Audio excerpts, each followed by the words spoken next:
Exactly. So, part-2 has the force of should. Part-2, these are the two words combinedly, we must use them.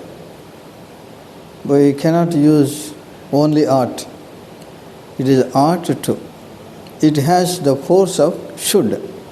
Part-2 means, part-2 has the meaning, it has the meaning of should. What should carries the meaning is carried by part-2 also. Part-2 is used to express, again, obligation. That means I ought to speak to him. That means I should speak to him. The meaning of this sentence, I ought to speak to him, means I should speak to him. I ought to speak to him. So that is my intention to speak to him. That is my obligation to speak to him. I ought to speak to him.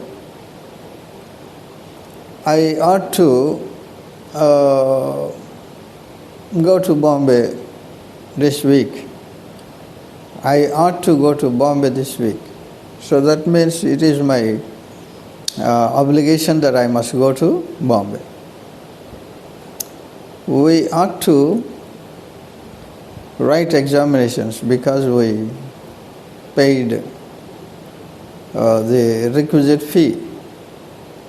So that means we ought to write examinations. We should write examinations. He ought to meet us. He ought to meet us. So that means it is his obligation to meet us. He ought to meet us. No way. He ought to meet us. She ought to bring this to her parents. She ought to bring this issue to her parents. Otherwise, she would be in danger. So in such a way we have to use ought to. She ought to bring this issue to her parents, means that is her duty or obligation to bring this issue to her parents. They ought to pay money to them. They ought to pay money to them. So that means that is their obligation to pay money to them. So this way ought to is used. Ought to means should or obligation, the same meaning. Some more examples. The boy ought to check up about his health.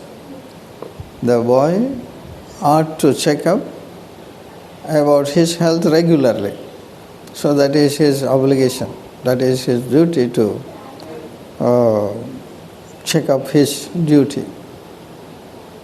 The teacher ought to complete the lessons in the classroom.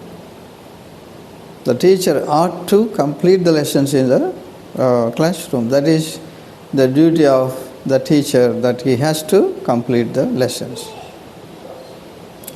The doctor ought to attend the patient regularly, otherwise the patient would be in danger. The doctor ought to attend the patient regularly, otherwise the patient would be in danger. So this way we have to use ought to. Today in this video I have taught you on the usage of must and ought to, how these two modal verbs are used.